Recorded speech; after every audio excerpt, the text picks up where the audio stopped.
স্মরণীয় একটি জায়গা, যে জায়গাটার নাম হচ্ছে তায়েফ। তায়েফ শব্দের অর্থ হচ্ছে প্রদক্ষিণ করা। আপনারা জানেন খানায় কাবা তওয়াফ করেননি, তার থেকে হচ্ছে তায়েফ। এই তায়েফটা এমন একটা শহর যে তায়েফের গোটা পৃথিবীতে আল্লাহ তাবারক তাআলা খাদ্যে সবচেয়ে স্বয়ংসম্পূর্ণ যে কয়েকটি জায়গা করেছেন তার এইটা একটা তায়েফ। আর একটা হচ্ছে সিরিয়া, আর একটা হচ্ছে ভারতের ইন্ডিয়া। এই কটা জায়গাতে আল্লাহ তাআলা সরাসরি জান্নাত থেকে কি করেছেন, খাবার পাঠিয়েছেন, খাদ্যগুলো পাঠিয়েছেন। তায়েফ মানে কি, জিবরিল এই খাদ্যগুলো প্রদক্ষিণ করে করে এই খাদ্যগুলো এখানে সরবরাহ করেছে। এই একটা কারণে তায়েফটা গুরুত্বপূর্ণ। তায়েফের ঐতিহাসিক প্রেক্ষাপটটা হলো এই, তায়েফ সাইনিউল মাদাইনুল আরবি, মদিনার সবচেয়ে দ্বিতীয় প্রাচীনতম শহর হচ্ছে কোনটা? তায়েফ। সাইয়েদনা ইব্রাহিম আলাইহিস সালাতু ওয়াস সালাম রাসূল করিম সাল্লামের জন্মের পূর্বে, ওই যে লেখা আছে দেখেন, দারজাতা কাবলা মিলাদুন নবী সাল্লাল্লাহু আলাইহি ওয়াসাল্লাম, মিলাদুন নবী আর ইবনে মারিয়াম আলাইহিস সালাতু ওয়াস সালাম, ঈসা ইবনে মারিয়াম জন্মের পূর্বে হযরত ইব্রাহিম আলাইহিস সালাম যখন খানায় কাবা নির্মাণ করেন, তখন তিনি তার সন্তানদের জন্য একটা দোয়া করেছিলেন। কি জানেন উনি দোয়া করেছিলেন না? যে রব্বানা ইন্নী আসকানতু মিন যুররিয়াতি গায়রি বিওয়াদি গায়রি জি জারইন ইনদা বাইতিকাল মুহাররম। যে আল্লাহ, তোমার সম্মানিত ঘরের নিকট আমার সন্তানদেরকে আমি তোমাদেরকে রেখে আসলাম, তুমি তাদেরকে নামাজ কবুলের ব্যবস্থা করো এবং তাদেরকে মানুষের অন্তরটা তাদের দিকে তুমি দাও, এবং ওয়ারযুকহুম মিনাস সামারাত, আর এদেরকে তুমি সামারাত দ্বারা কি করো, ফল ফুলান্তি দ্বারা তুমি তাদেরকে রিজিক দাও, লাআল্লাহুম ইয়াশকুরুন, যাতে তারা আপনার ক্ষমতা মানে শুকরিয়া আদায় করে। সকল উলামায়ে কেরাম এক ফাস্তাজাব আল্লাহু লি নবিয়্যিহি ইব্রাহিম আলাইহিস সালাতু ওয়াস সালাম, আল্লাহ তাআলা ইব্রাহিম আলাইহিস সালামের দোয়াটা কবুল করেছেন। কোন দোয়া বলেন তো?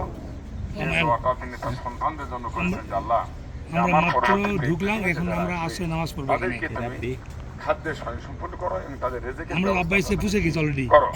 এই দোয়াটা ইব্রাহিম সালামের আসে নামাজ আল্লাহ পড়বো, দোয়া উযু করেছেন। করলাম, এবং আসে নামাজ পড়বো। ওয়াকানাতিত তাইফু মাসদারুল সামারাত লি মক্কা।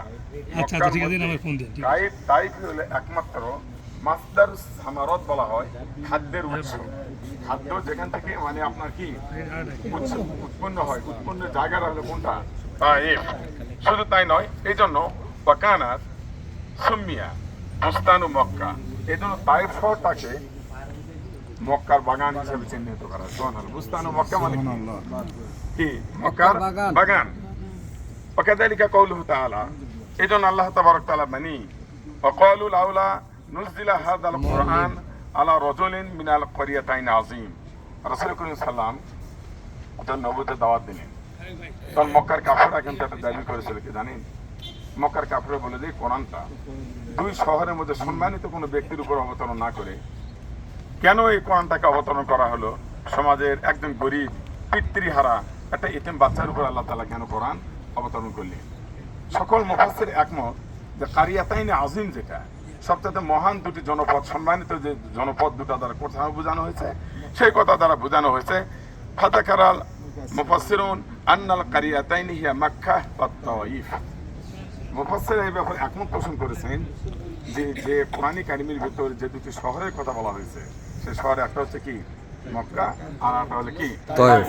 তাহলে আমরা বোঝা যায় যে তায়েফটা হলো আল্লাহ নবী সাইয়্যিদুল আম্বিয়া মুহাম্মদুর রাসূলুল্লাহ সাল্লাল্লাহু আলাইহি সাল্লামের জায়গা। এই একটা জায়গা, ঐতিহাসিক আরো কথা আছে। দুই নম্বর কথা, আপনারা দেখেন মসজিদটির নাম যে আছে, এই মসজিদের নাম হচ্ছে মসজিদু আব্দুল্লাহ ইবনে আব্বাস, আর এইটা হলো আব্দুল্লাহ ইবনে আব্বাসের লাইব্রেরি, মাকতাবাতু আব্দুল্লাহ ইবনে আব্বাস রাদিয়াল্লাহু তাআলা আনহুমা। উলামায়ে কেরাম আছেন, আনহুমাটা কাকে বলা হয়?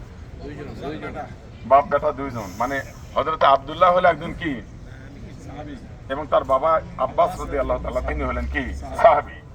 এই সাহাবীর স্মৃতি বিজড়িত এই লাইব্রেরি, সামনে হলো এটা মসজিদ, এরপরে পিছনের দিকে আছে আব্দুল্লাহ ইবনে আব্বাসের মাকবারাত আব্দুল্লাহ ইবনে আব্বাস, আব্দুল্লাহ ইবনে আব্বাসের গোরস্থান। আর এই যে জায়গা, এখান থেকে এই জায়গাটার মধ্যে এখানে আছে আব্দুল্লাহ ইবনে আব্বাসের কবর। কি কথা বুঝতে পারছেন?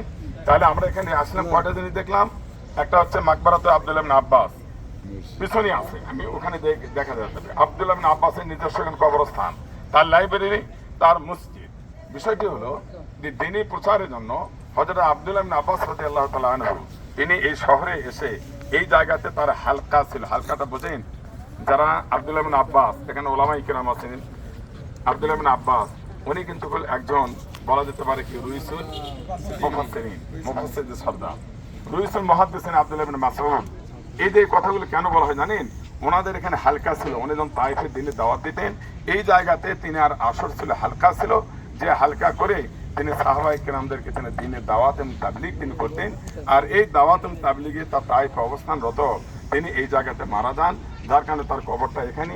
তার স্মরণে তাইফ বাসী এখানে একটা বিশাল গোরস্থান করেছে, এই গোরস্থানের নামটা দিয়েছে মাকবারাতে আব্দুল্লাহ ইবনে আব্বাস। তার স্মরণে এটি হচ্ছে লাইব্রেরি মাকতাবাতে আব্দুল্লাহ ইবনে আব্বাস, তার স্মরণে হচ্ছে মসজিদ, যার নামটা হচ্ছে মসজিদ আব্দুল্লাহ ইবনে আব্বাস। আমরা এখানে বেশি আর দেরি না করে দোস্ত আমরা নামাজটা পড়ে নিতে পারি নাকি?